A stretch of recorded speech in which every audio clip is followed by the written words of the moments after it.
Hey, I'm really glad you could be here with me today, and I hope life's going well for you. And if it isn't, now's a good time to try and kick your feet up and relax the best you can. Maybe grab yourself a cool drink, and let's try to forget at least a few of the problems of the world right here, right now, and put our minds at ease. I've got here on my French easel, I like to use my French easel for the watercolor paintings. I've got a bigger block today than one that I usually use. I've got a 12 by 16 block. This is still 300-pound watercolor paper. I really like 300-pound paper because you don't have to really do any prep on it. It doesn't hardly warp when you use water. It's real nice to use. And of course I've got a drawing on here that I've already figured out. Now what I want to do is I want to get my brush ready here because we're going to be doing a little bit of a sky right up here. Okay, well, of course we're going to be doing a sky. Why wouldn't we be doing a sky? Ooh, ooh. Well, that's one for the bingo card right there. I don't know if you've been watching regularly, but we have a little bit of a bingo card going here where I have a checklist of things that I do every episode. One of them is hooting like an owl. Another one is getting paint on myself. Something inevitably happens. Something always happens. I guess for this one I had to clean off my watercolor palette. That could be another one for the bingo card. Because you know how it is. If you've ever painted with watercolors before, you know that you gotta clean things off now and then because you only have so much space, and space can be real valuable on the watercolor palette. The names of the colors are going to be flashing on the screen as we're working here, so you know what I'm working with. Now, last episode I was using a set of different colors. This episode I decided, maybe we should switch back to the classics here. And in my bucket here I've got 3 wells. One is, well, they're all filled with water, but one I rinse one time, one I rinse another time. I give it a little tap, get the excess off, and then I extend my brush and I swirl it around. I swirl it around. I'm going to do that off to the side because I don't want to get any water on you. I'm going to get a little bit of water on my leg though. And then when I do that, the brush comes out to a nice little point after I do that swirl. Now, isn't that handy? Yeah, that's real handy. Okay, we're going to get some cobalt blue here. We're going to get some cobalt blue, and then I think maybe, I'm feeling inspired today. Let's go ahead and do a Prussian blue sky. Yeah, I don't know why I'm feeling that, but I got a feeling that a Prussian blue sky would be really nice. Here, let's go on up here and pick out some spots. Now, you don't want to get your trees wet, or you don't want to get any paint on the trees. Not now, at least. Okay. Now, this Prussian blue sky is going to be maybe a little duller than what we would, well, normally use in a sky or how we would view a sky, but sometimes that doesn't really matter all that much. Sometimes it makes a sky look really nice when the sky color itself is really dull, but you got some other stuff happening in the ground, in the foreground here, to offset it. Okay, and then we got this little tree branch up here that's kind of just sneaking into the picture. Kind of, it's photobombing everything. It's having a real fun time. So what we do is we just act like we're painting inside the lines here, and we're going to fill in all this stuff. Now, that's the real nice thing about having your drawing already done, is that you've already got a nice little guide to help you paint this entire picture. There's going to be a few things that you're going to have to figure out all on your own, but when you have the drawing already set out and all that, whew, boy, does it make it a lot easier. See, there I am doing it again, hooting like an owl. So much fun. Yeah, we have fun here. Don't let anyone tell you different, okay? Now right here, there's going to be some smoke, so, well, we're not really smoke, but it's mist from the geyser. And it's essentially the same thing. It's the same thing. Just a little bit of mist up there. We're going to give that a little tap. And if we have to, we'll add some water here. Here. I don't want to get the water that I wash the brush with. I want to get the water that I paint with.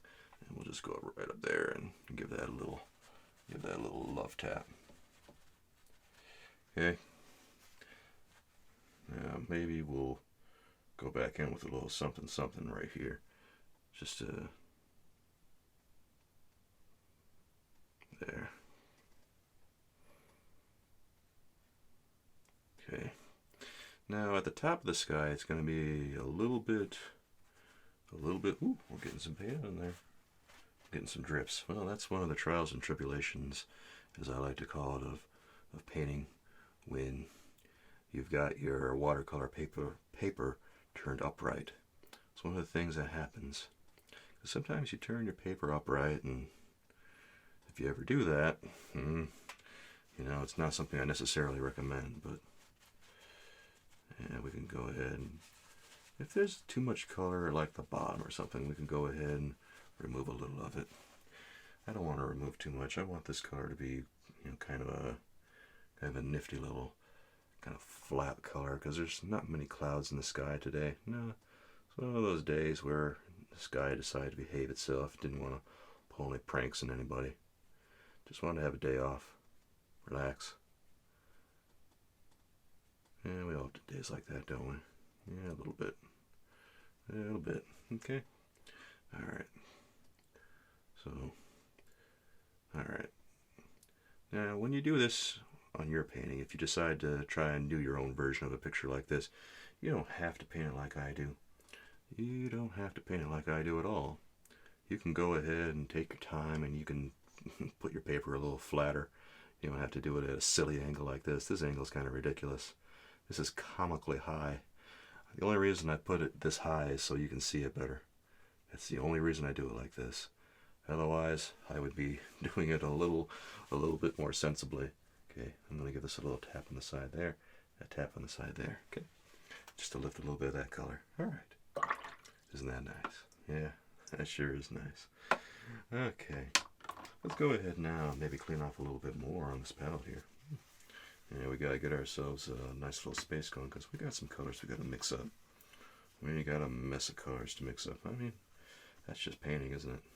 Yeah, it sure is. Color mixing is one of those things that you have to wrap your head around when you paint. If you don't wrap your head around color mixing, you're gonna have yourself a tough time.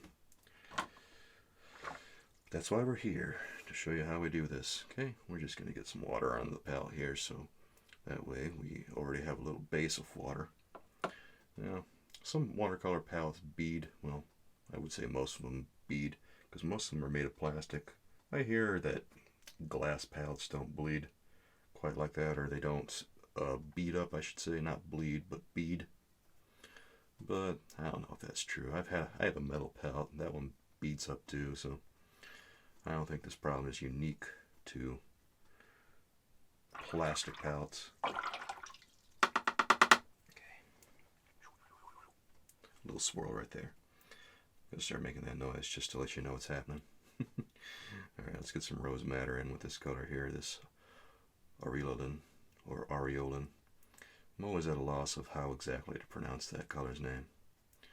Always at a little bit of a loss, but you know what? Whatever. Whatever. Okay. Let's go ahead now, and you know how I feel about this. I feel like we want about an even amount of rose madder and aureolin in this color.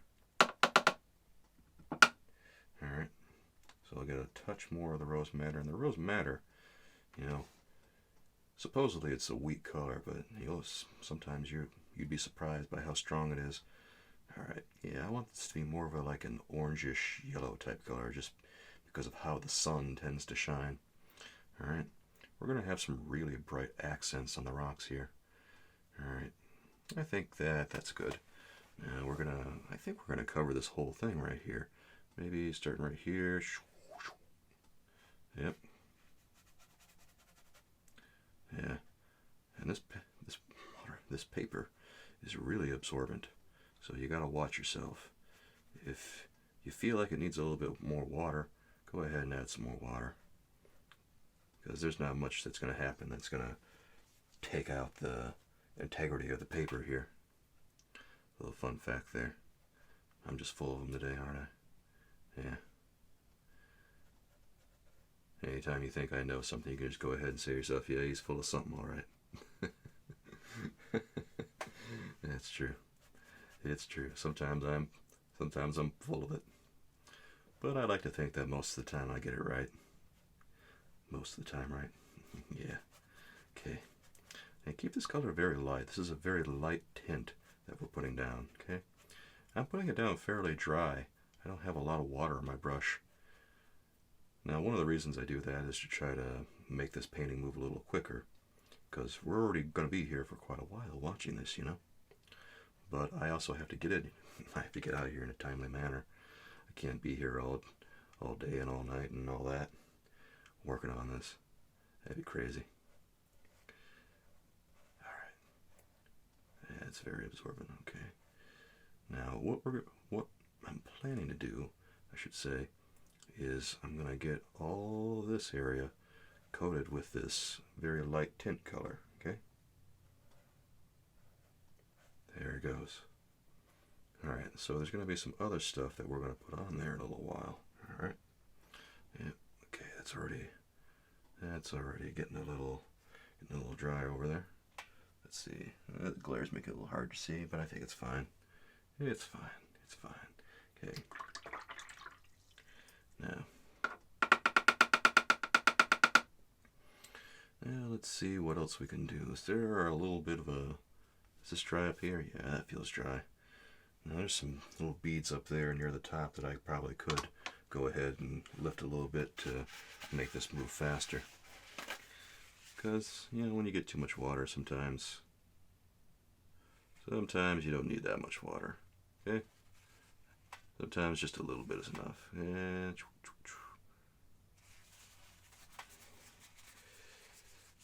there it goes. Perfect. Looking good. Okay. Now, one of the dangers of applying color to an area that's already dry is that you're going to get a little bit of a bloom. You know, bloom is when there's kind of a flowery type appearance to the paint that shows up. But that's what I get for not wetting the area first. So, you know, we'll just deal with that. I will wet this area up here. Ooh, that's a lot of water. That's too much water. I didn't need to use that much water. That's one of the fun parts about using this big old round. The big old round. That's what I nickname it. Okay. All right, we got enough color in there now. So I think what I want to do is I'm going to take some of the aureolin and then a little bit of the Prussian blue. And is that green enough? I don't know. I'm going to get a little bit more of the aureolin. Let's try it again. Adding just a small amount of the Prussian in there. Okay. That's good. Here. Alright.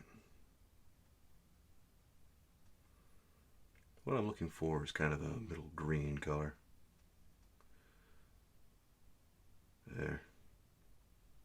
Whoop. Yep, that's what I get. Getting a little too zealous. Whew. Getting a little too excited. Yeah, that's what I get. Okay, is this dry? Yeah, that's dry. So now we can go in there and we can apply a few more colors, like maybe we want to apply a very light cobalt blue. And maybe we want to mix it with something to make it a little duller. Yeah, get a nice kind of stony blue-gray there. And then we can just go ahead and put that right in. Ooh, that actually looks really nice. You know, sometimes we apply things here. Sometimes we put these paints down, these colors down, we're not sure. We're not sure if they're going to work. So when they do work, it's a cause for celebration. It really is. Okay. Yeah, okay. Here's what I'm going to do. Now, a lot of these rocks here, these are like a combination of what I'm using here for the base here. So this is like a whole bunch of, you know, the rose madder and the aureolin, however you pronounce it. It's one of those color names that just vexes me. Really is. So I'm just going to go in here now. There.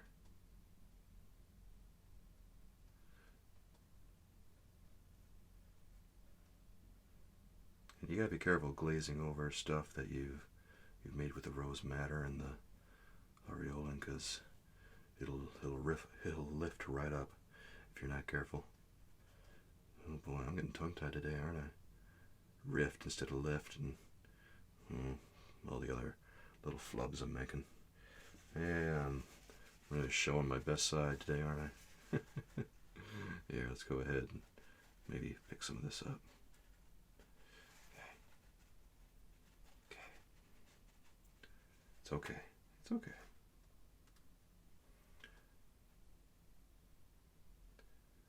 Just putting down a little color where I think I forgot some. Alright. Very good. Very good.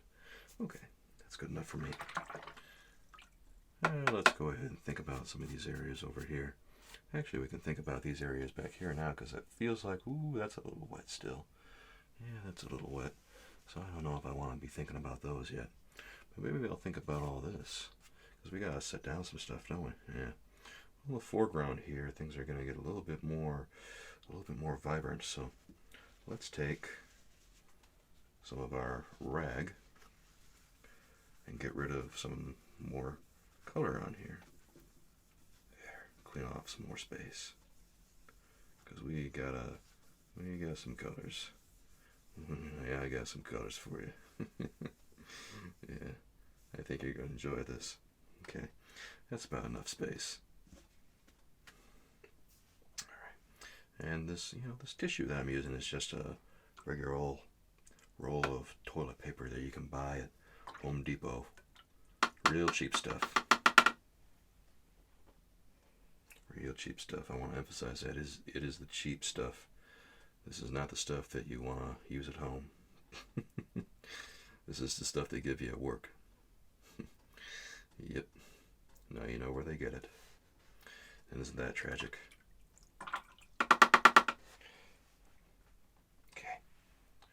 Let's go ahead now and get some of the Viridian, which is a very beautiful granulating blue-green. And when I say granulating, that means it's got really heavy pigment texture that you can really see when you put it on the paper. And you have to be very careful when you use it. You have to be very careful, right? You have to be very careful, because it's so weak, for one, but also you can get overpowered. Now, I'm looking for something with a little bit more cobalt yellow, or should I say aureolin, and Viridian to the rose madder.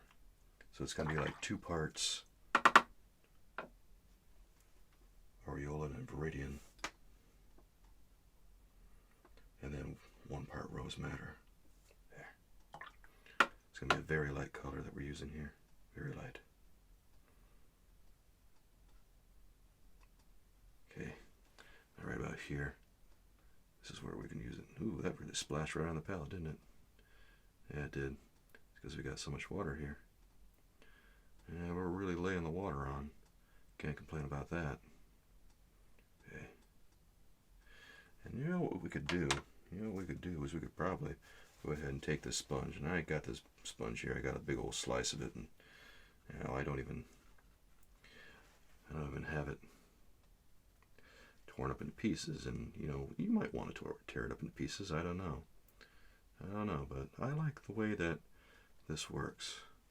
And we'll go in here now. Some of this. Maybe this is too wet. Maybe it is. If it is, go ahead and get some more of the color in there. And again, more aureolin and rose madder here. And we'll just go in and start coloring things. There it goes. It's less important now where all the highlights here are going to be. We can really block them in like this, because we're going to be filling in the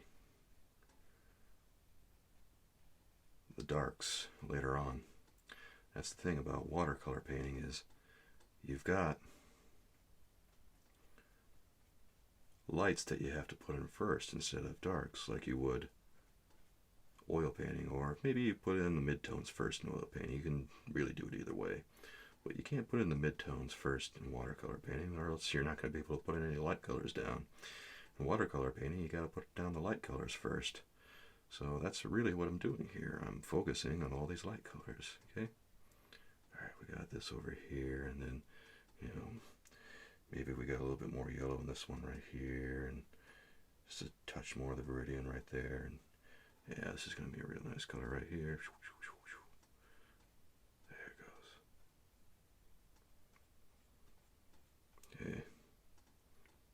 And again, we can go in with some stuff and fix anything that doesn't look quite right.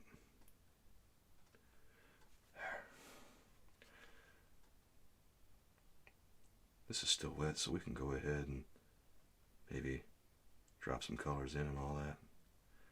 Yeah, that's fun. Ooh, those colors are looking a little bit more lively, huh? Yeah, that's not bad. Here, maybe we want to go down here and throw some of that right there. And there. Okay.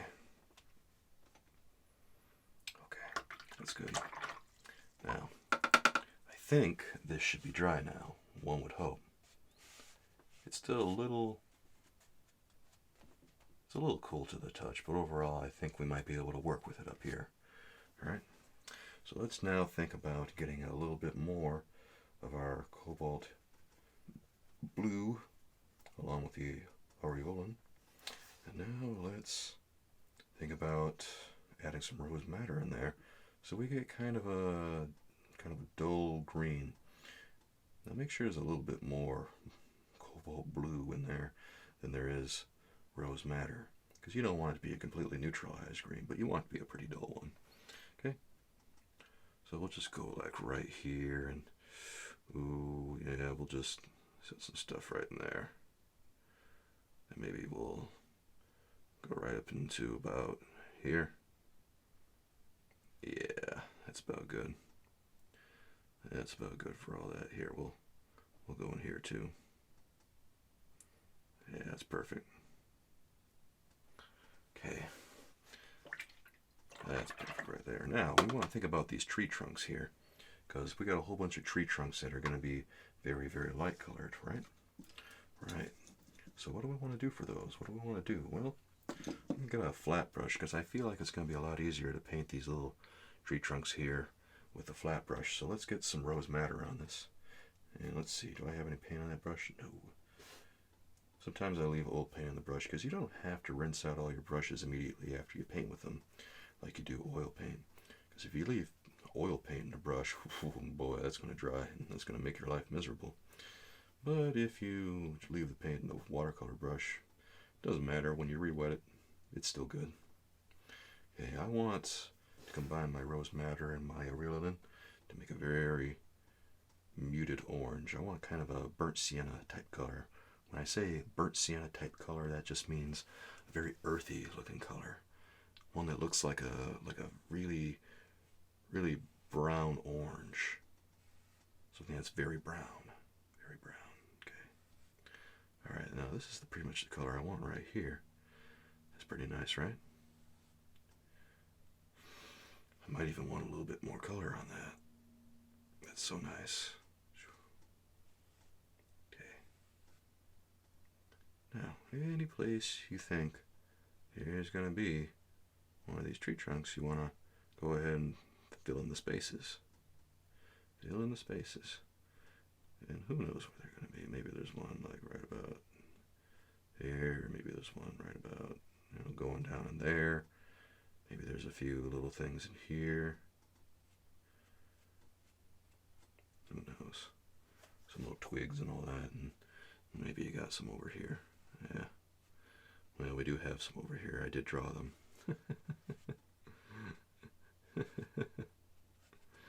Yeah. We have fun here.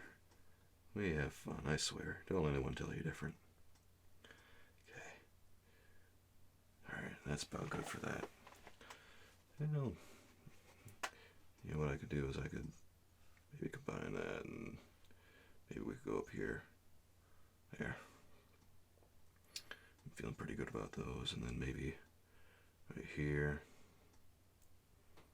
and down right here. Okay. There. Okay.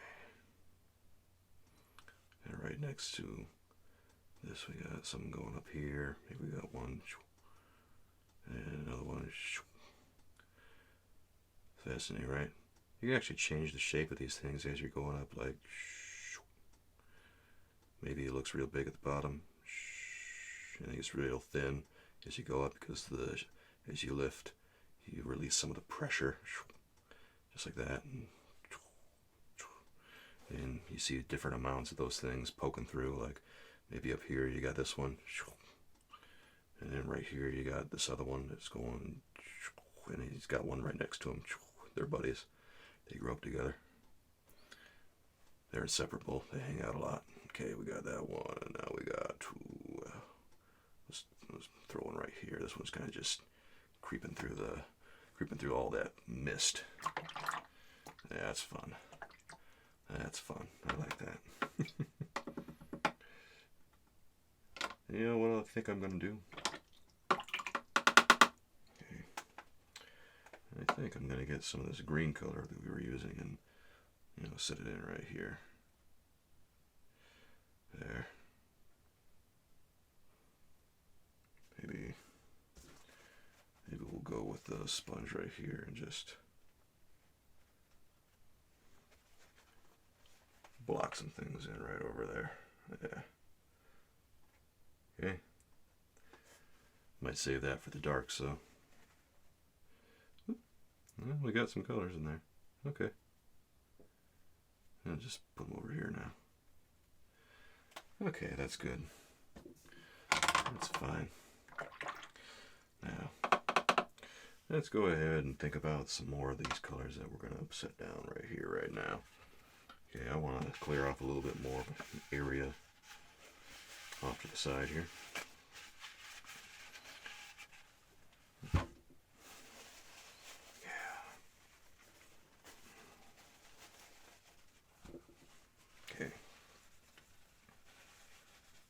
Another palette cleaner moment. A palette cleanser, if you will. I suppose that is what it is, right? Yeah. Yeah, I suppose it is. Okay. So let's think about a color that we want here. I think I want to get my rose madder. Okay. Now, rose madder, like I say, it's not that strong of a color. It's pretty weak. But, boy, it can surprise you sometimes. I'll get a little bit of the Prussian blue here and mix that with my rose madder. And, boy, that might surprise you how strong that is. That rose madder is kind of taking over that color mix. Well, that's okay. We'll get some Prussian blue back in there, and he'll take control of things. Maybe a little bit more. There it goes. That's nice. Okay, now we can go up here where this color is. And maybe we're going to, shade the underneath of this with a little bit of this color. Okay? That's fine. That's fine.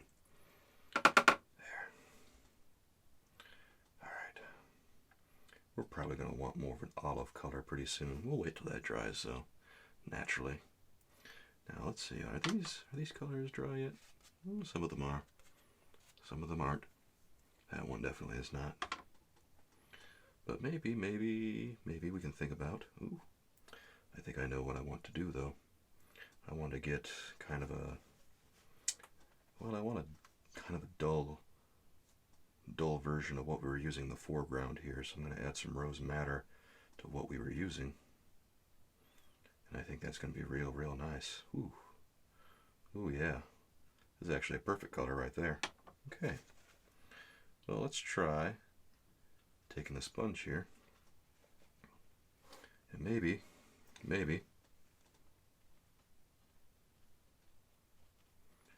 if we go into this,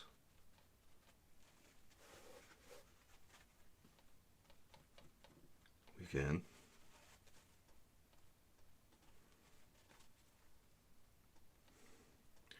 create some shapes.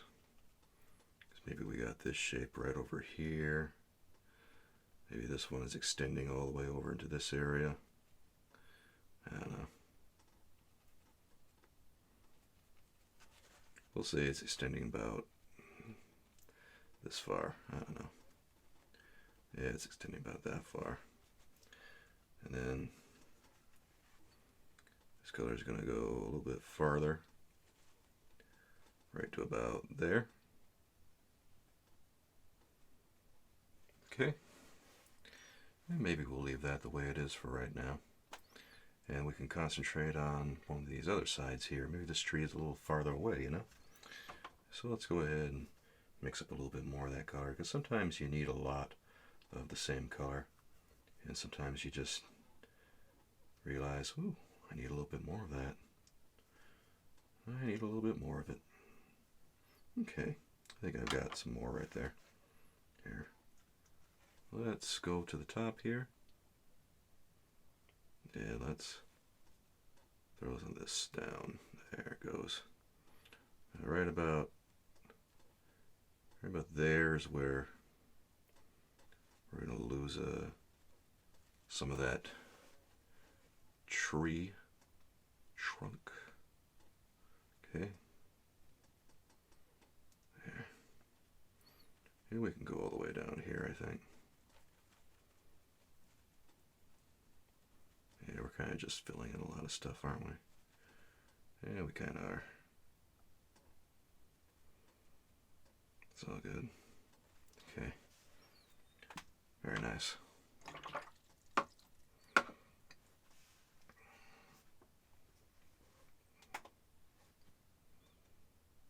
Okay. Now let's think about, well, is this dry? Ooh, not quite yet. I didn't think it would be. But what we can think about is maybe the section underneath here. So let's go ahead and get some more of this color that we mixed up. The viridian, the aureolin, and the rose madder. There.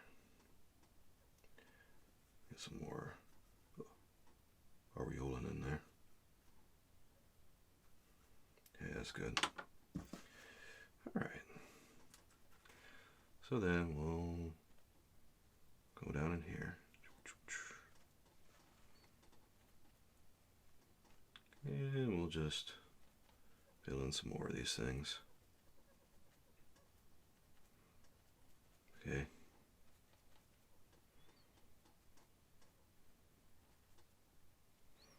All right. That's good. Yeah, that's good. Okay.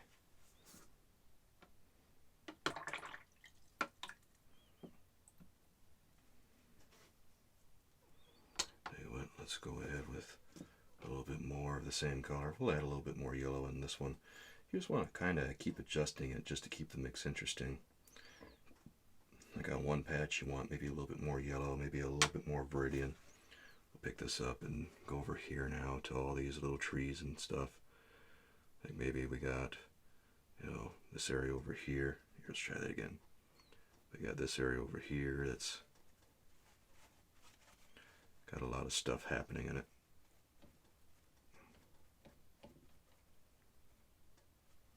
Okay.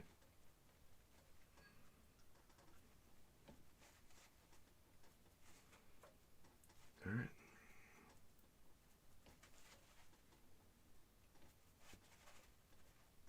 And maybe we'll extend that over this way. There it goes.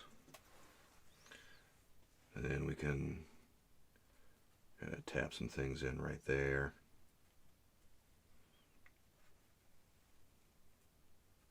Maybe we'll just go ahead and Do a lot of them right here. Yeah, that's fun. That's too much fun. Okay. Yeah, maybe over on this other side here we'll get a little bit more varied into the mix. There it goes.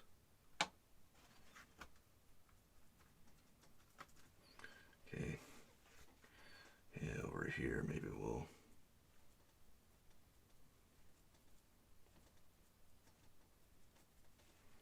There it goes. Okay. These guys are going to go down in there. Maybe down in here too. Okay. Let's go ahead and get just a lot more viridian on this. There. I think that'll look real nice for these trees over the side over here. Like this one right here.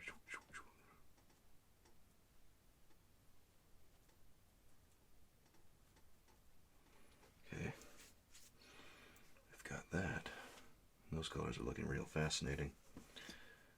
Now let's go ahead and maybe whip up a little color that's got a lot more value in it. Let's go ahead, take some of that aureolin and some of the rose madder and some of that cobalt blue.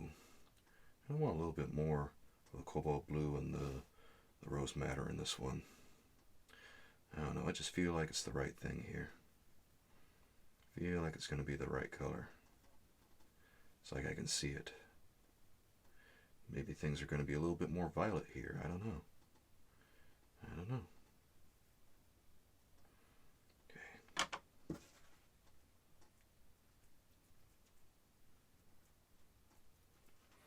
All right about here.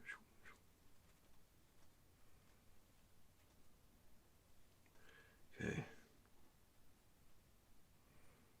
Yeah, we got some things happening there now. Maybe. Okay. Who knows? Yeah, a sponge like this is just a good way to tap in a few darks here and there and really get the picture up to snuff. Okay. And we can go down in here, maybe a few more of these colors like this. Same color mix. Maybe down here.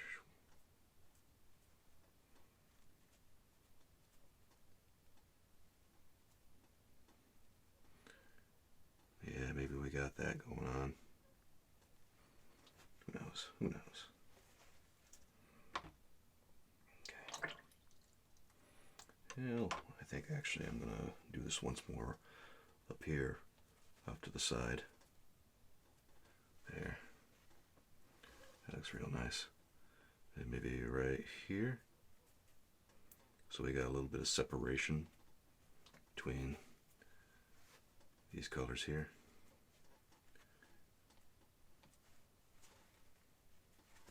There.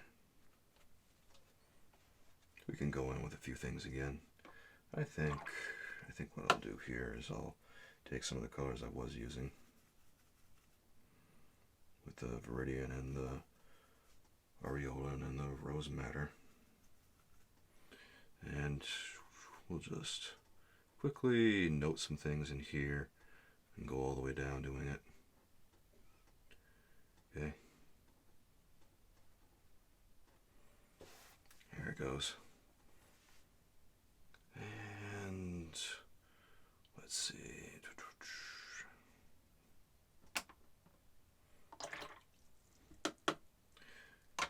Let's go ahead and mix up a little bit more of the color that we need down here with the rose madder and the cobalt blue. This is going to be some real, these are some real sneaky colors in here, aren't they? Yeah, a little bit.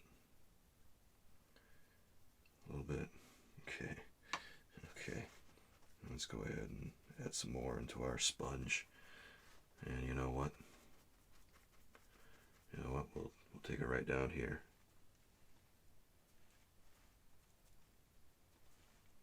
Yep. Yep, just a little bit more of that. Look at that, we got a little bit more separation in there. We'll do it over here. Maybe over here. Yeah. Maybe we could think of this as more of a middle tone type color, you know? Yeah, maybe that's the way to go about it. Okay. We could also take our round brush and assert ourselves if we really want to. Like maybe we got some things going down in here. Okay.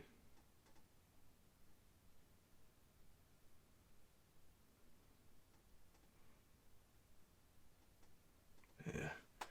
Maybe you got some colors in there you want to assert yourself with. Maybe we've got some things over here. Maybe we got one big thing right going right there. I don't know. Okay. That's cool. That's cool.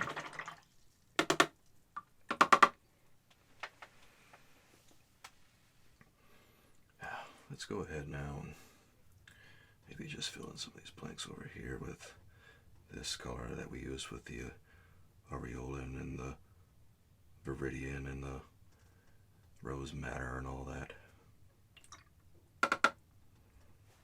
You know what? I'm starting to see a few things here. Maybe we've got some cadmium scarlet accents right here that we need to put in. Maybe that would help this little forest area pop a little bit more. Yeah, maybe. Okay.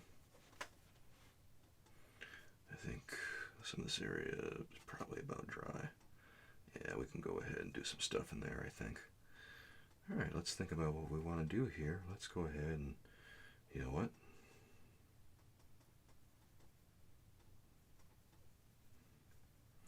With that aureolin and cobalt blue and rose madder mix that leans a little bit violet, let's go on in here.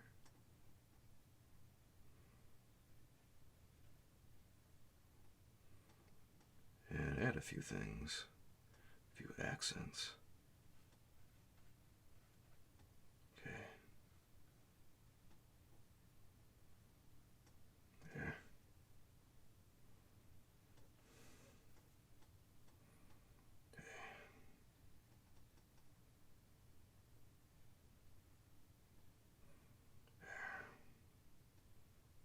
Maybe right in here.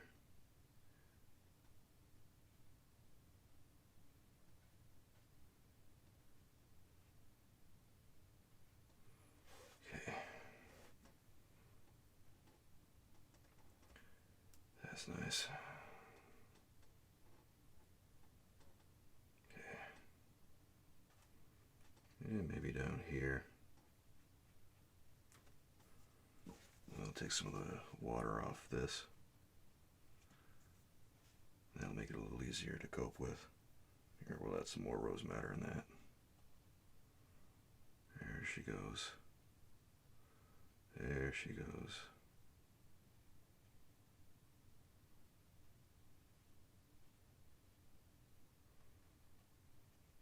Okay.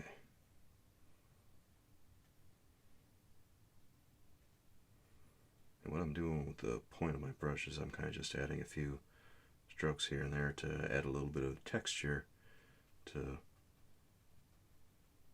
the mix. Because, you know, there's a lot of pine needles and stuff that are kind of sticking out in here that I want to capture. But it's also a lot of stuff in the foreground that's kind of getting lost. I don't necessarily want it to get lost, but it's getting lost. Alright, we don't want to draw too much attention to a lot of these things, so some of these things we're just going to leave alone. Like maybe right here we'll do that, and then we'll do that, and I don't know, add a little bit more of the cobalt blue and the rose madder in there. Get some more of that in there. Okay.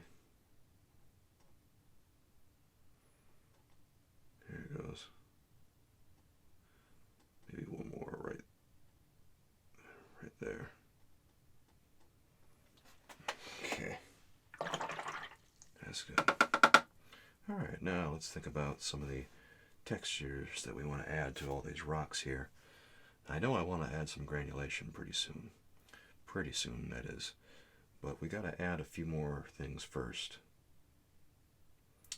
Let's see, let's add a little bit more of that color to the mix that we made earlier at the very start when we were glazing these rocks. That base mix. And this is just a brown version of what we did. So what we can do for rocks and stuff is we can kind of just drag.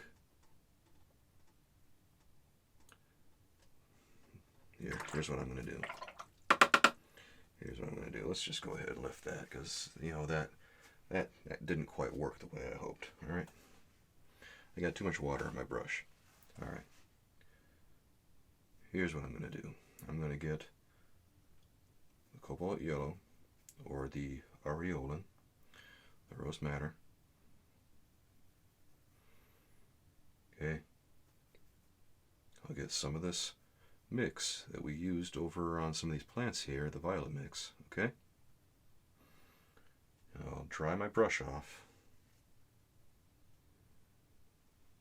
And I'll get some of this color in there.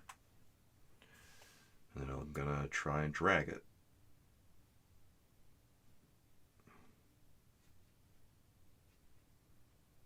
Okay.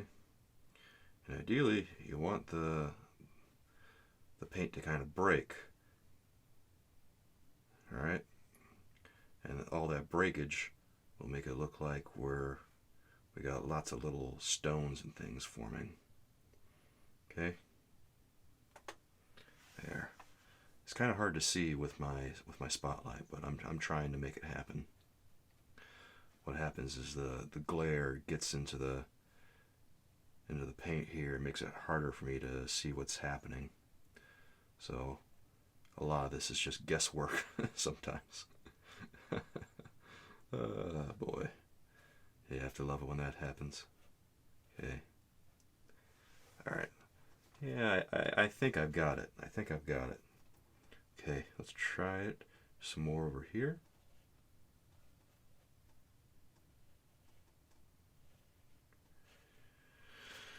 Alright, now over here is going to be like this wide little area with... It's pretty bare. It's pretty bare. Okay.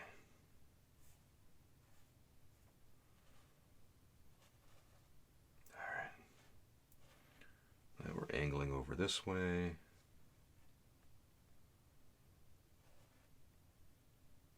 And yeah, that's not bad. That's not bad. Maybe we should go over here and continue that, huh? Yeah, we should go over here and continue that. Let's take a little bit more of the aureolin and the rose madder. A little bit more rose madder on that. Okay. And we'll take some more of this color that we mixed up. Okay. And of course I'll dry some of the water off my brush here. There it goes. Okay. And we'll take color on the palette and just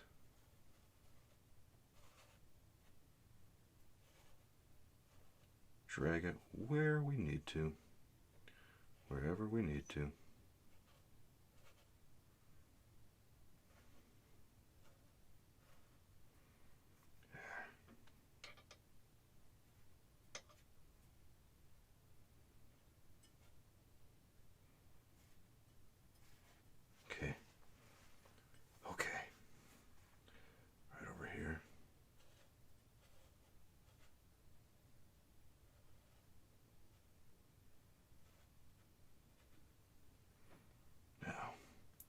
There's going to be a few spots in here where there's going to be some pretty intense color happening. So I think I'll get my paper towel here, not my paper towel, but my tissue.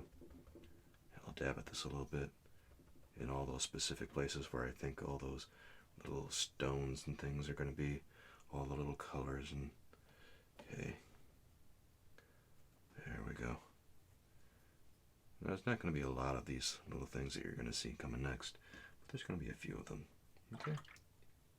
So I'm just going to take some cadmium scarlet here for this next part, and I'm going to keep it light. Now, you always want to keep things light when you paint watercolors like this, because, well, it's a lot easier. See, that's pretty intense still.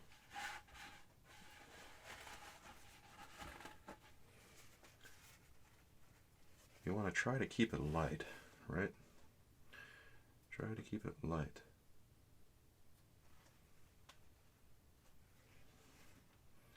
That way when it dries, if you made a mistake, it'll be a lot easier to work with. But if you laid it on real thick already, well, you're going to have a hard time doing anything with it then. Here. There's that little spot.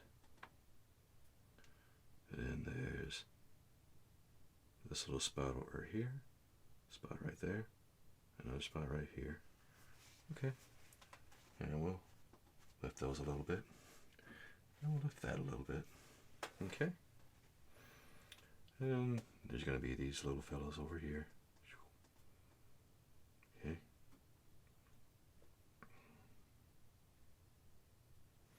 Alright. And if we have that, we can just pick those up because those are going to be very light. Alright. You always want to have this little piece of, tissue on hand because it's so useful. So useful. It's one of the most useful tools you have. And it's so simple to use. Now you want to be very gentle here. There's just a lot of these little things that are kind of just going all over here. This very funny colored rock. This orange rock stuff. Yeah, there we go. Again, the color is very intense, this cadmium scarlet color. So you want to use it sparingly. And you want to use it very carefully. Otherwise it's going to light up the whole painting. Yeah, we'll put it right there. I think that's a pretty nice use for it, huh? Yeah. Just throw one more right there. We'll keep that one very light. And this one is going to be, well, maybe not as light, but light enough. Okay. Now let's think about some of the other things that we want to do in here. Now this is still wet. That's still wet. Okay. Alright. What I can do is I can start doing some of the little things up in there. So I'll get some more of the aureolin and the viridian. And maybe some of that rose matter in there to keep it humble. Keep it humble. Yeah. I'll use another angle, another side of my sponge here. We'll take this side here and maybe we'll, yeah. See, that doesn't look too bad.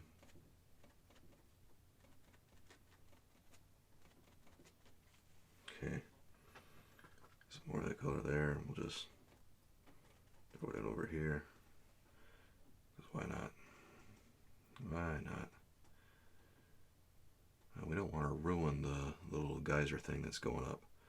So we'll be very careful not to, ideally. Okay? But we do have some stuff here that we got to get still, so let's go ahead and get it. There it goes.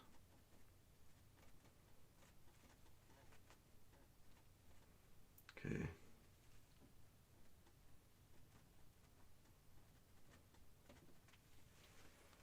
There. That's a little brighter than what we had over here, isn't it? Yeah, I guess it is. Huh. Well, sometimes that happens. Alright, let's go over here and maybe throw down a few of these things. Ooh, that one's kind of just tearing. Yeah, sometimes it happens to your sponge. Don't worry about it. These are natural sponges. The natural sponges have kind of a fascinating texture to them. I don't know if you knew, but they really do. They have this odd look to them, but boy, are they fun to use. Okay. Yeah, let's go down in here and get some of this color.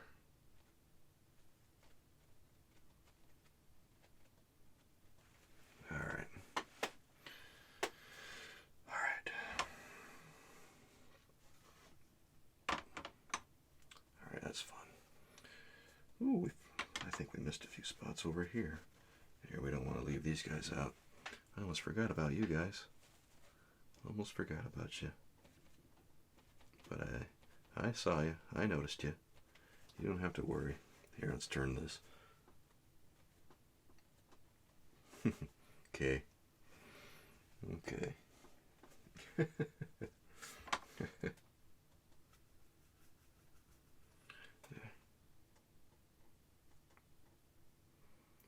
Sometimes we need to... This is going to be a little faster than waiting for all this to really get a move on here. Okay. Let's see, I got a hair on my brush. Let's go ahead and remove that. And over here... Alright, then we can get this guy over here and get that going. Let's see, do we want to do this? I think we do. Alright. Where else can we apply that? Okay, let's get this over here. Alright. Maybe in here. Okay. Alright.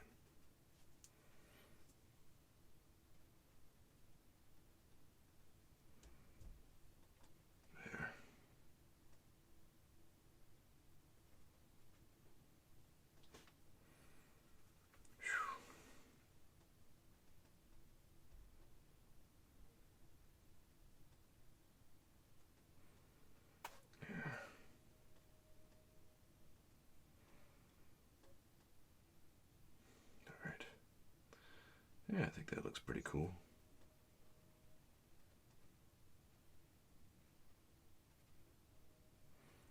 We can still isolate some of these things in the back, I think. Because in the distance, you know, all that's going to look a little... Oh, that's going to look a little duller. Okay.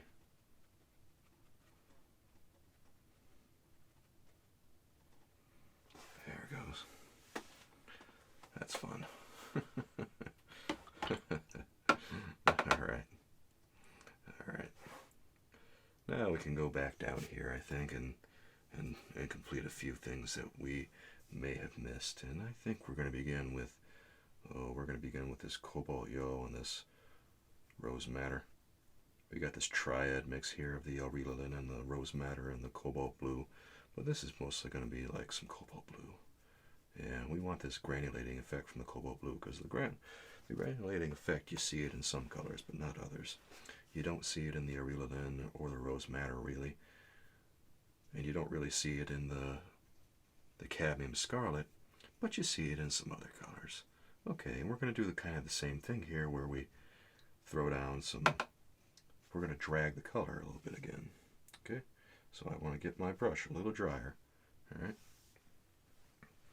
This is going to be like a unique dry brush effect, I guess you could call it. I don't know how unique it is, but it works. It works. Okay, now, let's see here. We'll get this, and there it goes. And right along the angle that I want to move at, that's the way I'll drag it. And, you know, we got some other stuff that's kind of going out this way. Drag it this way and that. Maybe over here, right there. Here.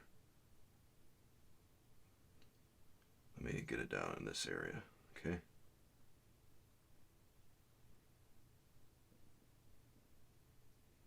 And then another one right here.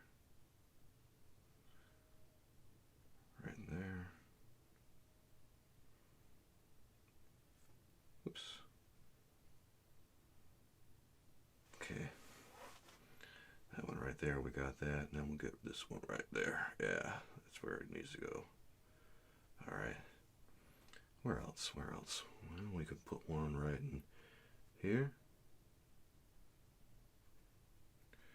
There it goes. Okay.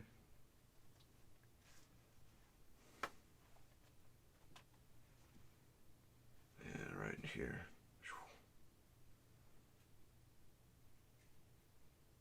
Okay. Let's go ahead and take some of that off the edge.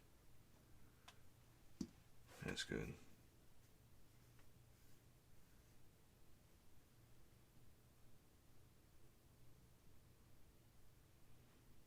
There. That's fun. Okay. Yeah, I think we're looking pretty good here. Let's go ahead and, well, boy, that's still wet, isn't it? I wasn't expecting that area to still be wet. All these little things that we did right here. Okay.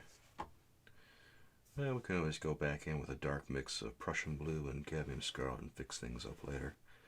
But that's just near the end, after we've already done all the other stuff. We don't want to do that right here, right now. Okay. I think we'll get this going right in here.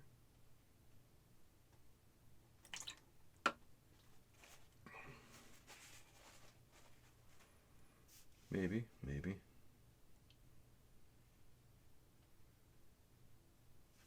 Yeah, maybe we'll take some of the cadmium scarlet and just throw that down there.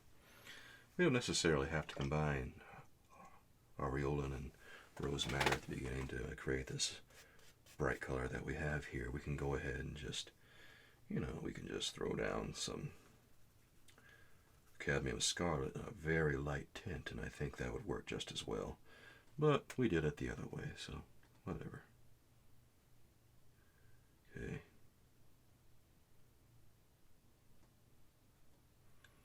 Alright. I'm just giving this a little bit more color. Okay. Yeah, it looks nice. Yeah, maybe over here we'll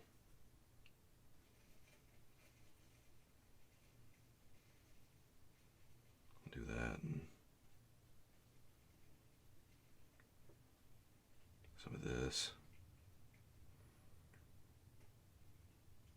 And here, let's use a little bit more of the Viridian on that. I don't want to do it without the Viridian. There. It's about time to start using some more intense colors in this. It's about that time here. I say here like I'm serving it up. In a sense, I guess I am. Alright, that's nice. That's nice. Okay.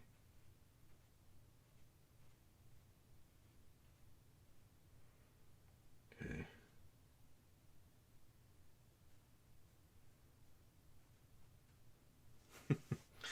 Yeah, okay. Yeah, maybe in here.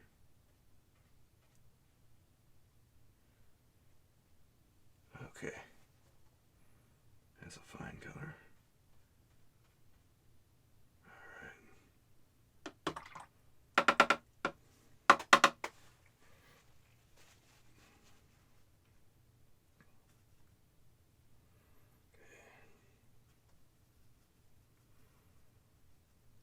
And there. That's fun. Oh, those are some delightful colors. Alright. I wanna do something with that color up there because it's, I don't know if I like it. Okay. The little branch just kinda just sticking out up there. It's not my favorite color. Or at least it's not my favorite thing. It feels like I can do a little bit more with it. Like right here. Oops, am I not getting it? Thought it was. There it is. Wow, I was having the hardest time getting it for a second there. Okay. Maybe we can glaze over the rest of that with that color. Yeah. Actually doesn't look too bad. Alright, cool. Okay. Now let's take a look at this. What do we want to do here? Well, I want to fill that in right there with some color. So let's go ahead with some of this. Let's get some of that aureolin in there, and maybe a little bit of the viridian. Okay.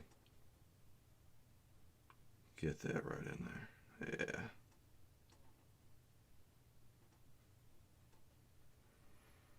Okay.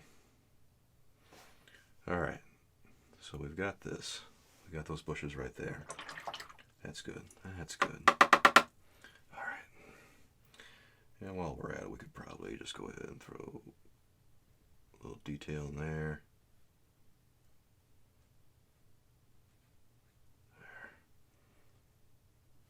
Just to make this look a little bit more interesting. Okay. Over in here too. There. Okay.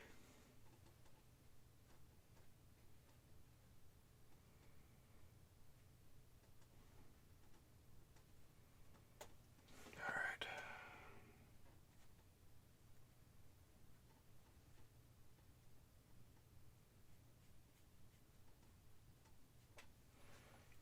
That's better.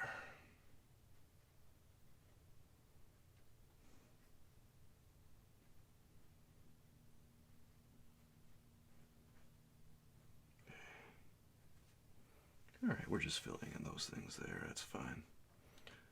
A lot of these trees are along the same plane, so sometimes it helps just to keep them all more or less the same color like that. We're going to separate a lot of them with a dark mix later.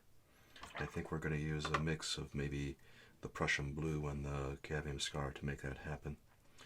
Now right over in here, we can start thinking about a very light color that we want to use. Like maybe for this we want to use, God, what do we want to use for a smoke color? I feel like cobalt blue might be the color.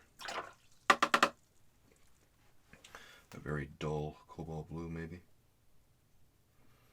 Maybe something with a little bit of the rose madder in it. A little bit of the rose madder and a little bit of the aureolin in there. And we're going to get that real. We're going to get that real. Okay, that's still wet up there, so we're not going to do that quite yet, otherwise this could be disastrous. You know what we could do this one right here. And that's a little intense for what we're doing.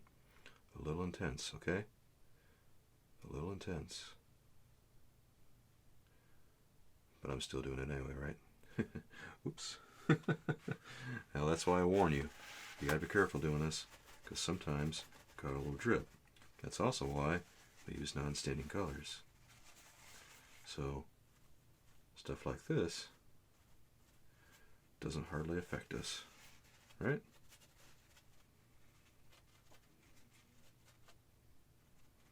Okay.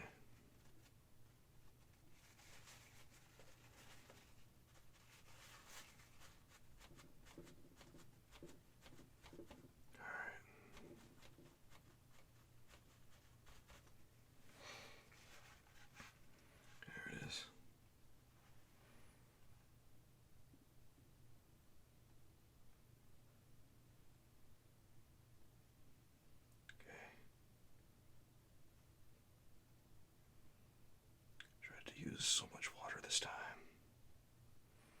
Alright, so we got that. That's looking nice. And we're still going to dab away at it.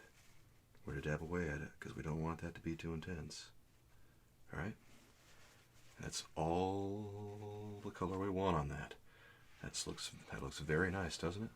Yeah, that looks good. Okay. Now we got to be very careful with the rest of this. These colors up here are still a little wet. But this color up here can be played with a little bit, okay? So let's take some of our rose madder with the cobalt blue, okay? right up here, right up here. We can make that a little dirtier if we want by adding some of the aureola in there. Okay. Okay. So we'll go right up in here and get that. We'll get that. All right. Okay. And it's going to go all the way down in here, actually. Oh boy. Oh boy. Okay. Okay. So let's go ahead now. Tear off a piece and get to work up here. Now we want this to be lighter than the sky, all right? We want that to be lighter than the sky, all right? Okay. Then we go down in here. Make sure that we got it. Make sure we got it, okay? We don't have it yet.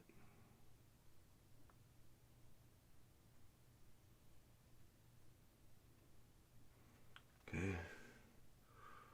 All right.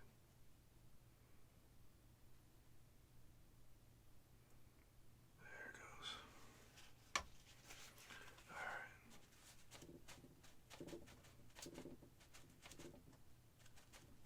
Okay.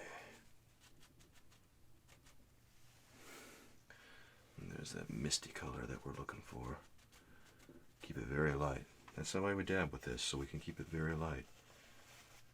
Keep it very light, and it makes it a lot easier to handle. Alright, we can use that same color we just used and go from right about in here to right about here. Okay? There. And we paint that little section from right about here to here. Okay? And we dab at it. This is the same way. Make sure you get the edges. Make sure you get the edges. And that way, it doesn't hardly appear once we have it. We're not adding any heavy darks yet.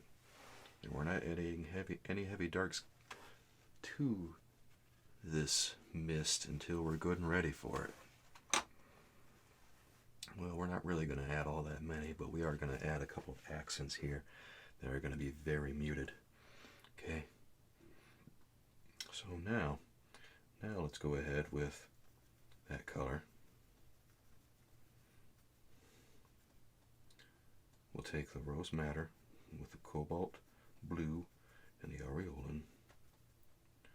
Let's make sure we have a color that has a little bit more of the rose madder in it. We don't want this to be too green. We want this to have more of a violet type feel. Okay? Yeah, let's make sure this has a nice violet feel. Alright. So we got a lot of paint on here. Got a lot of paint. A lot of paint in here. And we're gonna be covering a pretty broad area pretty soon here. And this one's gonna be pretty tough. It's gonna be tough. It's gonna be tough, but I think we're gonna be able to handle it.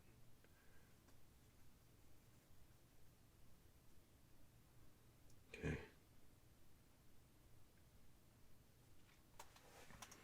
Now let's go right in here.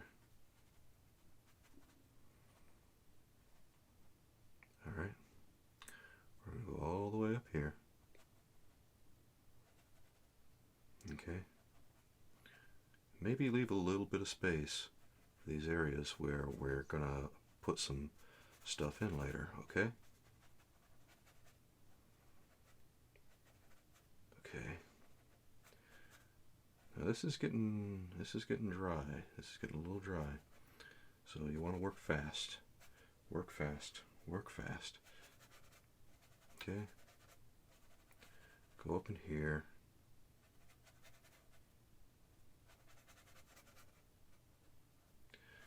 Go up in here. Get a few things up in there too.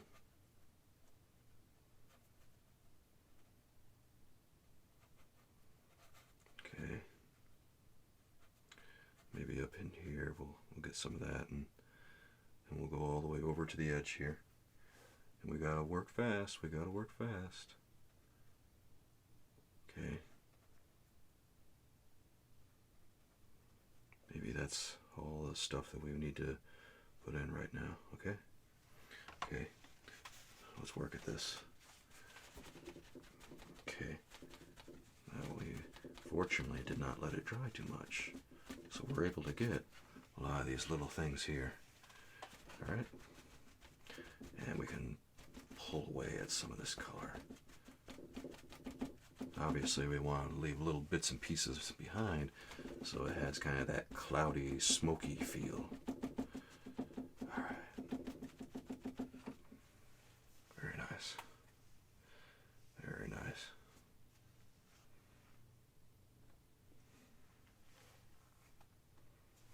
Now over in here I'm going to use a little bit more of that color because it's going to be going into this area. Alright. Now, what do I want here? Yeah, we'll add just a little bit more of that. That's fine. Okay. That's fine. That's fine.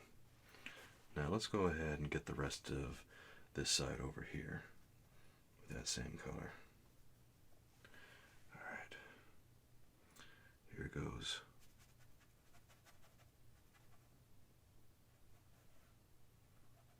Here it goes.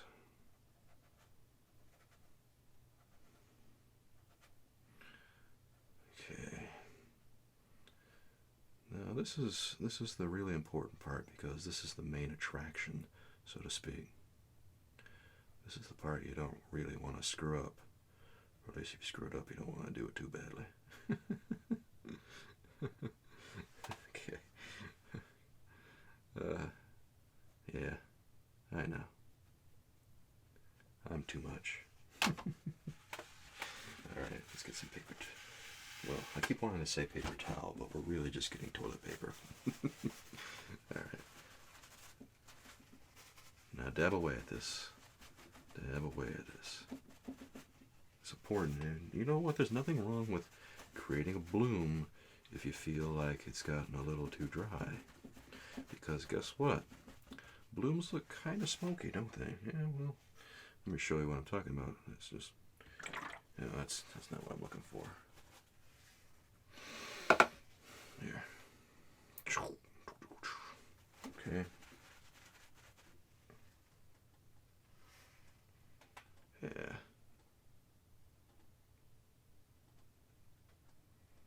Maybe you want to blur the edges a little bit. Piece of paper towel is starting to tear off there. Maybe you want some of that to go bleeding in down there. I don't know.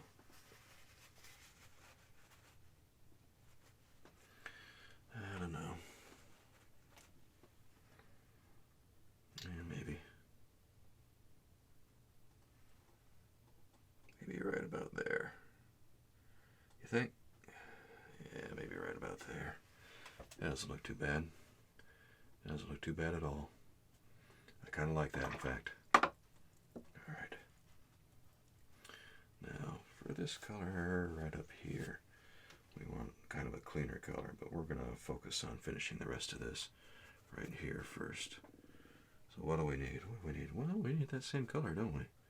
Yeah, we kind of do. We kind of do. Alright. So if that's the case, let's just go there and let's give it a little encouragement. Here. And maybe we want to add a little bit more near the edges than at the bottom. Maybe so. If you do, go ahead and do that. There. Oh, I don't know why I did that. I kind of like that with a little, with the accent at the bottom. Because it helps it stand out a little bit more, you know? Yeah. So right in here, what we can do is lift that color a little bit.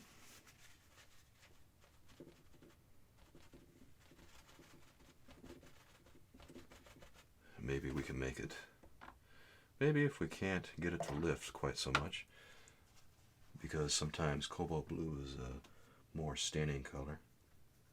It stains a little bit more than the rose madder and the aureolin do. Fun fact on that one.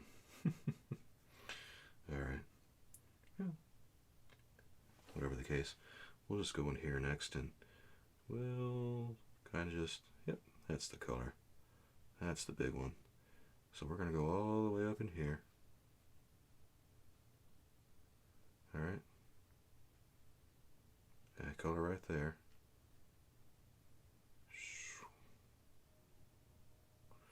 Alright. Just like that. And now we are going to lift that.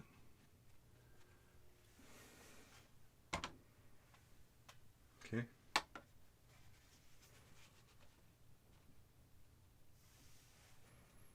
And there it goes. Got ourselves a nice little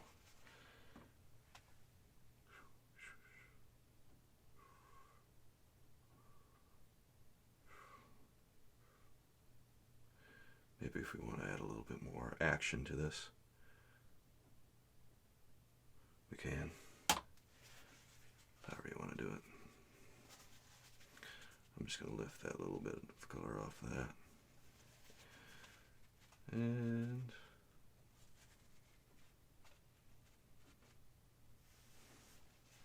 okay, that's not looking too bad. That's not looking too bad.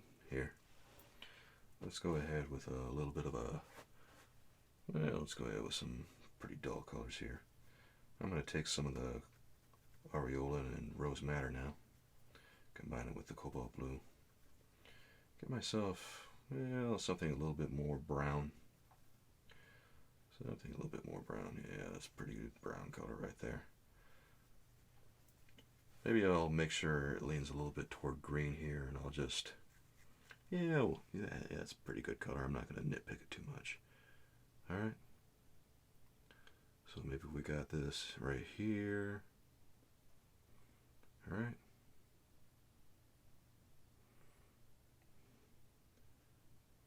And now, what we can do with that is completely lift some of the edges here. And maybe some of the other edges at the bottom, that one can get lifted, whereas the one at the top here can stay a little bit more. Okay. Maybe we got this one over here. I don't know, when you put stuff down, you can really shape it. You can shape it a lot. Okay.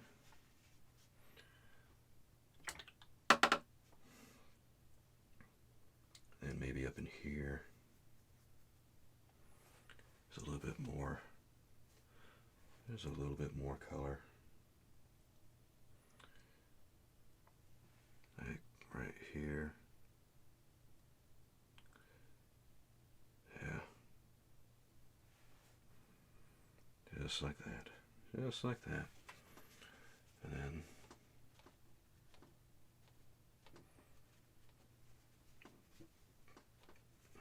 along the edges, it kind of disappears, doesn't it? Yeah, maybe it does.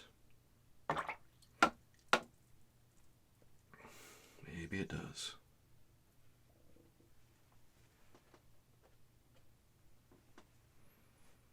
And we can just take this brown color and maybe throw it in a few places. Like, ooh, right along here.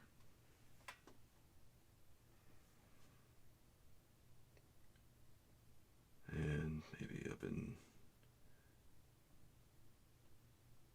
there.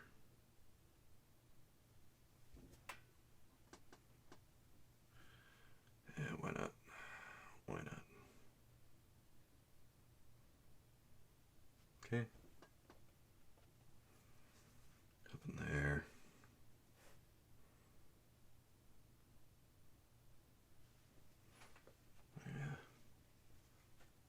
We're just adding a few accents here and there.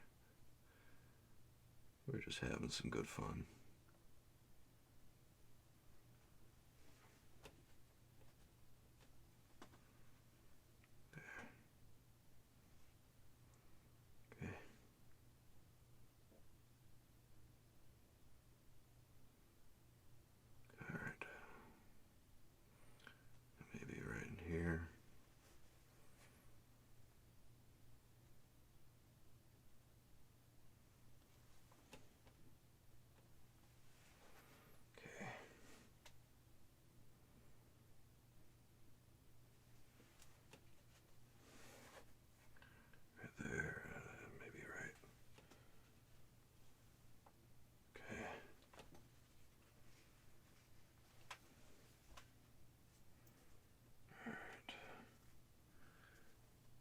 Sometimes when artists get really into what they're doing, they have a hard time talking, and no, I'm no exception. Here, we'll add a few colors in there, and I think we can be done with the sky for right now. All right. Whew. I know, this is a tough one, isn't it? Well, I think now has come the point where we should think about adding a few accents to make things stand out a little bit more. So we'll get out our Prussian blue and our cadmium scarlet and make some decisions. Maybe right in here is where we'll encounter a few things that need to pop a little bit more. Yeah, maybe. Maybe they do. And then we'll get some more of the Prussian blue in there. Ooh, actually, we'll get a little bit more of the cadmium scarlet in this one. Makes some of these shadows appear a little bit more violety. Yeah. See, that one looks neat. Yeah, we'll just make some of these. There it goes. Okay. And then maybe we need some more separation up in these areas over here. Okay. All right.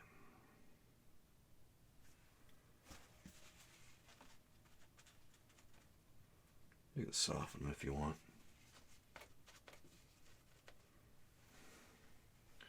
You can soften them all you want.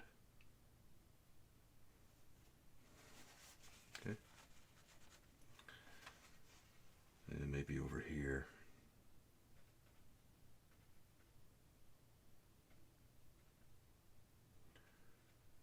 We'll experience some of that. Okay.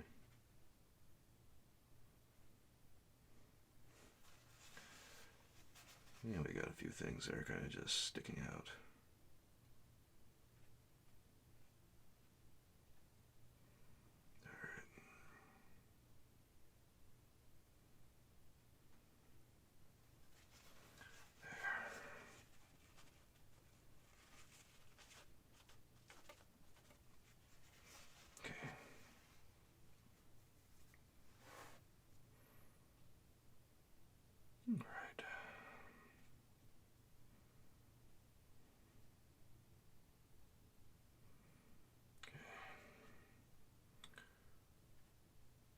Just making some of these things a little darker.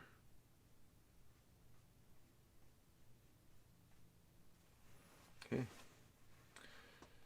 And up here we'll add a little bit more of that. Add a little bit down here too.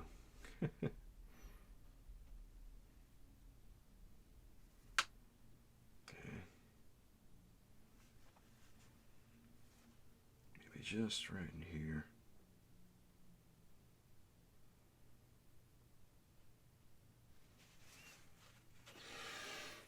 We can put that there, and one little accent right in there. Very nice. Okay. think we'll add a lot of cadmium scarlet to this Prussian blue now. And maybe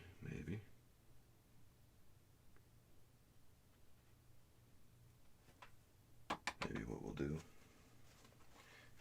we'll do, is take some of that, can add it with our sponge. Because maybe that would be a little bit more fun. It's a lot easier to create the foliage like this, you know. Okay.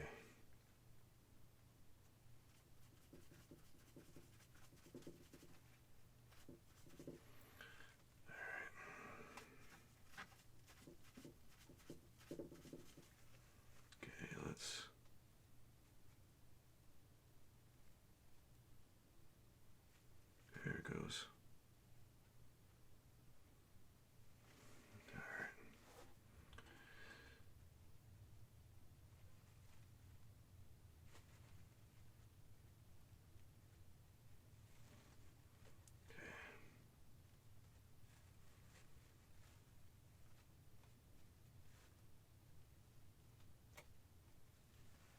right.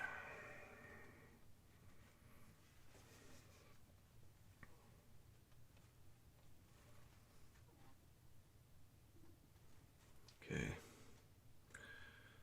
and we'll go over here and mix up some more of this color here. And we'll get the sponge, dip that in. Here. Yeah, I don't know how I feel about the blue.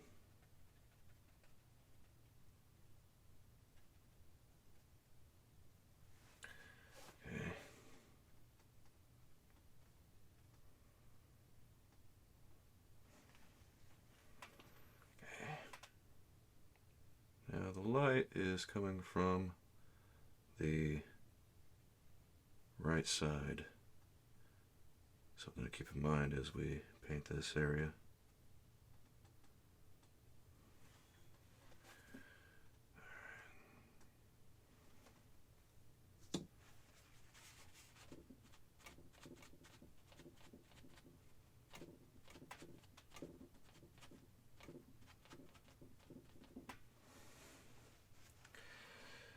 Okay.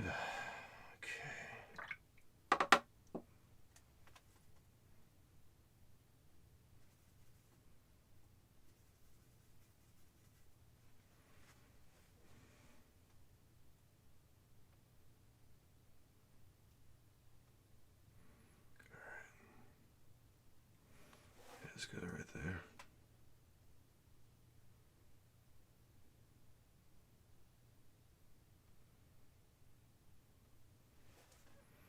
Okay.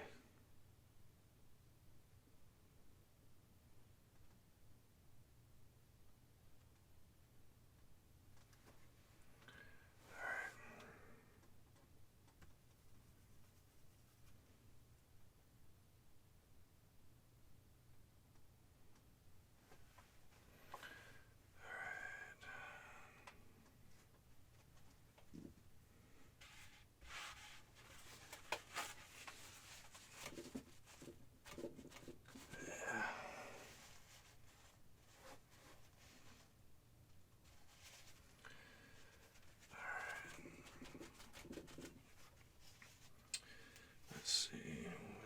Well, I wanna get some more of this right up in here. Okay.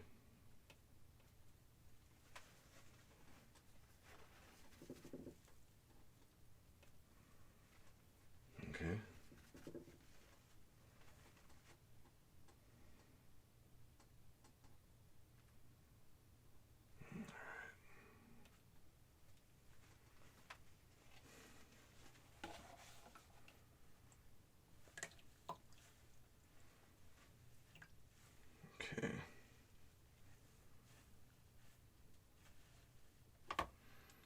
Sometimes you gotta rinse out the color from the brush because it's not cooperating anymore. Yeah, sometimes you have to. This dark that we're using is mostly the cadmium scarlet and the Prussian blue, with a little bit more of the cadmium scarlet in there, because it makes it look, a little more interesting.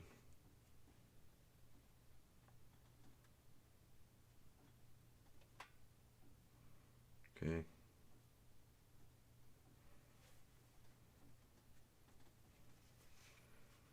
All right, we'll do that, and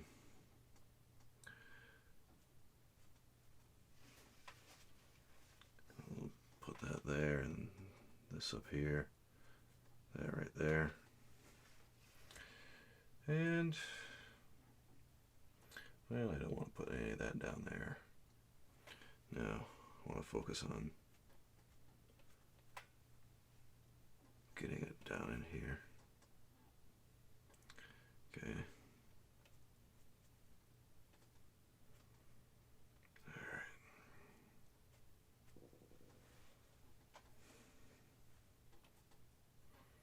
Okay. And maybe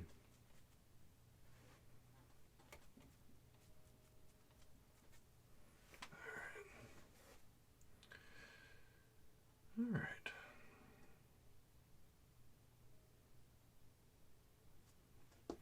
Then we can go in with our brush and make any more accents that we really need to. You can make any more accents that we care to, because we're almost done here.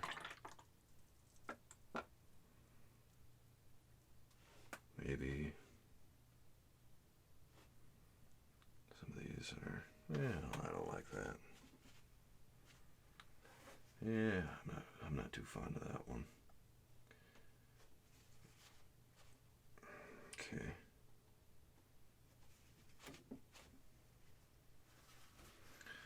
I'm not too fond of that one.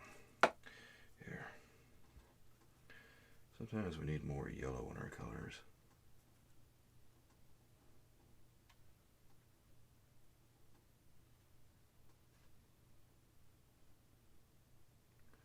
Sometimes we need more yellow in our colors.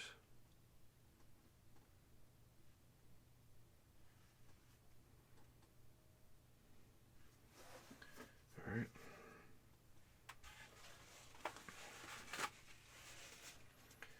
Sometimes it just feels like we need more.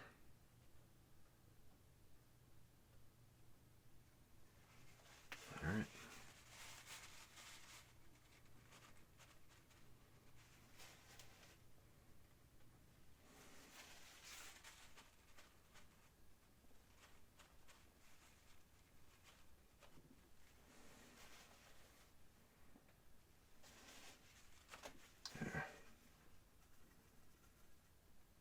Maybe we need a little bit more over here too.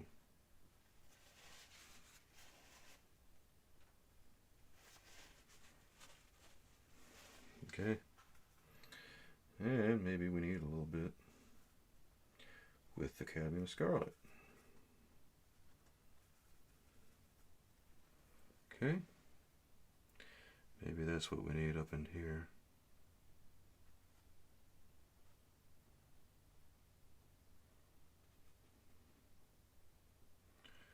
Maybe that's what we need.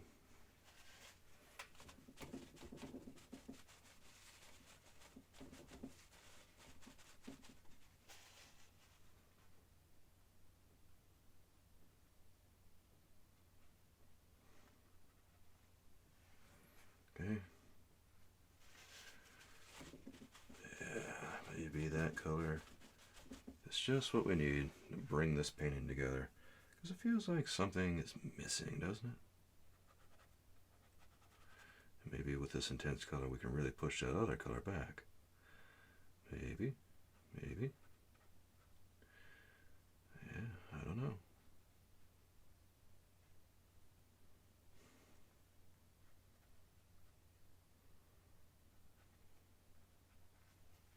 Okay. Got that color there. Now maybe let's lift some color over here. Okay. And we got this color here that we can use to bring some of this together. And we'll just pull some of that down in here. Okay. And we'll lift some of this.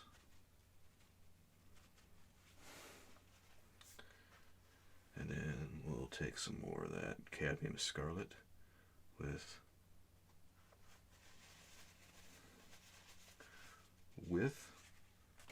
the aurelin, and we'll carve out a few twigs and things right there. Yeah, that's fine. Okay, now let's take some more of that. And we're gonna keep going with some really concentrated bright colors here, you know. All right. So we got that. We got, looks like this. We're coming down in here. All right.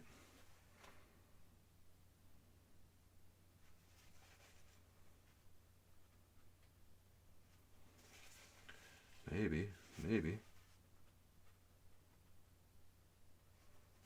Okay. Let's lift a little bit of that, a little bit of this. Okay.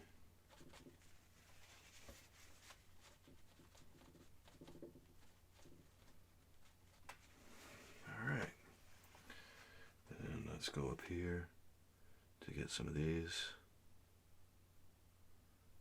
There it goes. There it goes.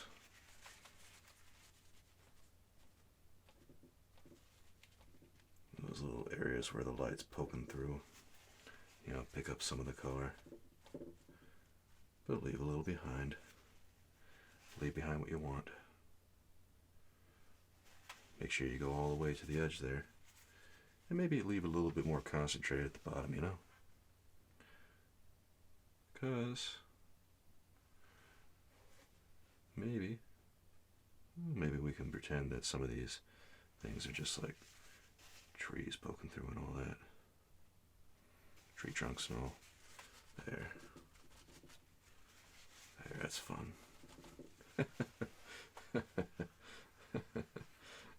Yeah, we are having fun. Okay. Now let's take some more of the aureolin with the cadmium scarlet. It doesn't matter how much the ratio of each is. Let's just cover all this area and leave, you know, find a tree trunk someplace. If you're fudging the one that you already made, I mean, make another one. It's fine. Now again, that's really intense, so you want to try to lift some of that. Okay. Maybe some of that color is going to be a little bit more obvious on one side versus another. Okay, like that. And now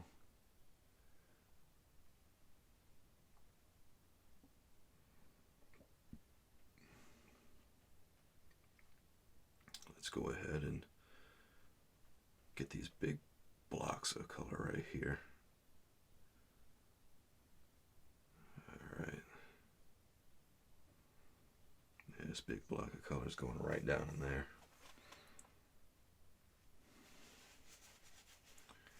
Maybe. We're going to have one going down right here. Okay. So we don't want to keep that intact.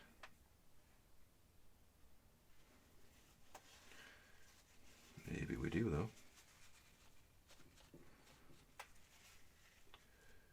It's up to you. Okay.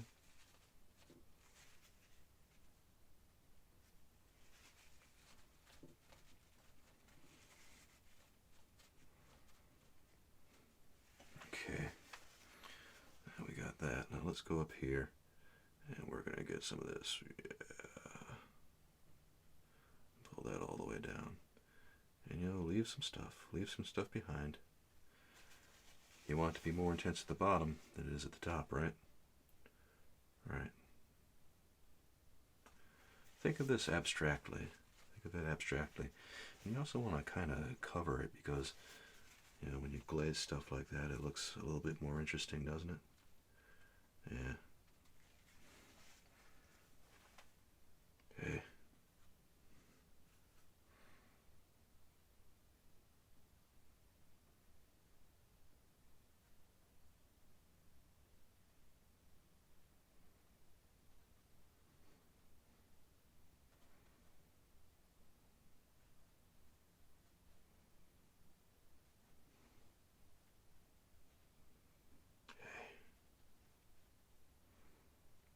Alright, this big old.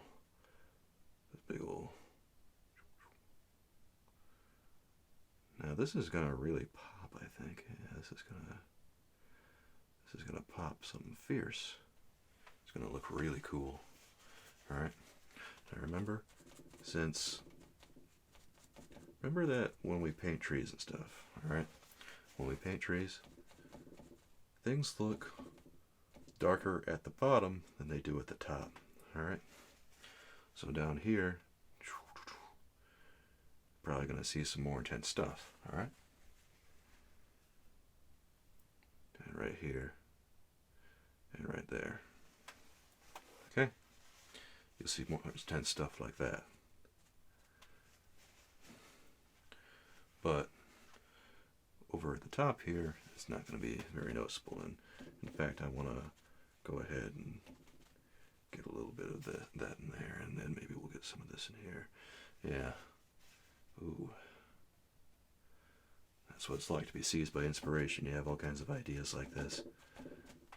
And this really lends itself to this type of thing. Alright. Very lightly now. Very lightly. Okay. And over in here, we'll just get some more of that. There.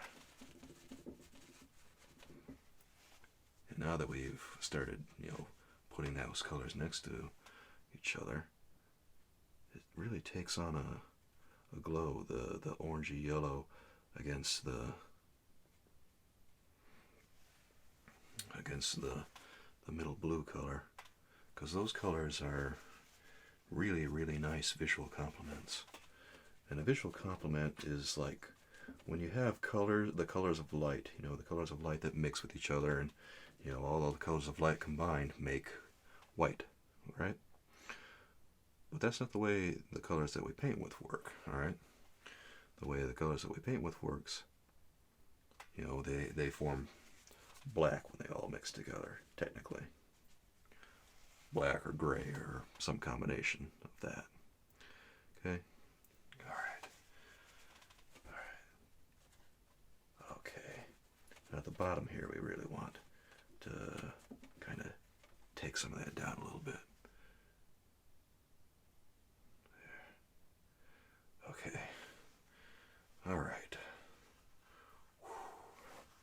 I think we have ourselves a pretty nice looking painting here. Maybe we could put a little bit more something up in here. That's about it. And maybe a little something more right there.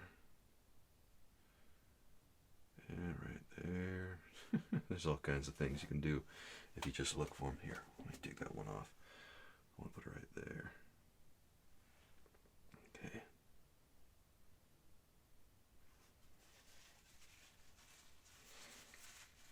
Alright. Okay. Whew. Yep. Hooting like an owl for sure now. Okay. There's just a couple more things I want to do because, you know, there's some red fruit on these things.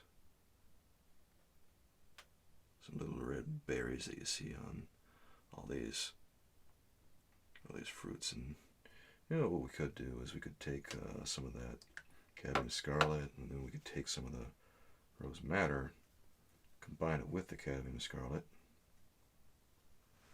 and get some very nice middle reds here. Okay, that's really all there is to it. You know, we put them wherever. Wherever.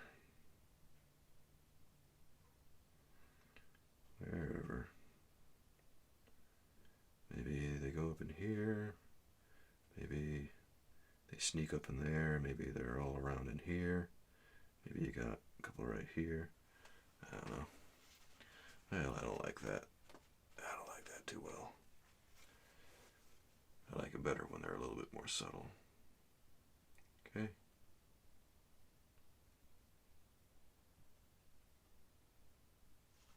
All right. I think we might be able to call this done pretty soon. Let's just add a couple more little things. Like that. Like that.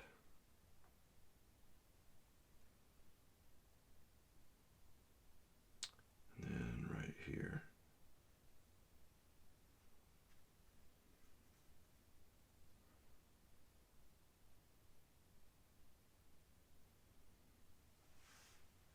Okay. Yeah, that's good. I think we might be able to call this one finished at this point. We're going to keep fussing over it again and again if we don't stop now. Anyway, I'll just sign it with my initials. Oops, didn't get enough paint on that. And, oh, that one's pretty dry, huh? Yeah, a little bit. Sometimes your signature's a little dry. Okay, there it goes. All right, I think we can call that done for right now. Well, I really hope you enjoyed this one, and I had a lot of fun painting with it. It was quite an experience, to be sure. I'm really surprised by the way that it turned out. I wasn't sure about some parts, but in the end, I think it turned into a decent little picture. I really hope you give this one a try, just to give yourself some practice painting, distant trees out there, big masses like that, because they can be really challenging to figure out. And also, it's really challenging to figure out a whole geyser effect like that. It can be very challenging to paint those kinds of things, but the gist of it is, it's kind of a misty effect, so you have to watch out for that and everything around it.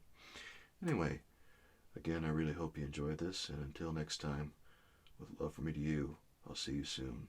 Bye-bye.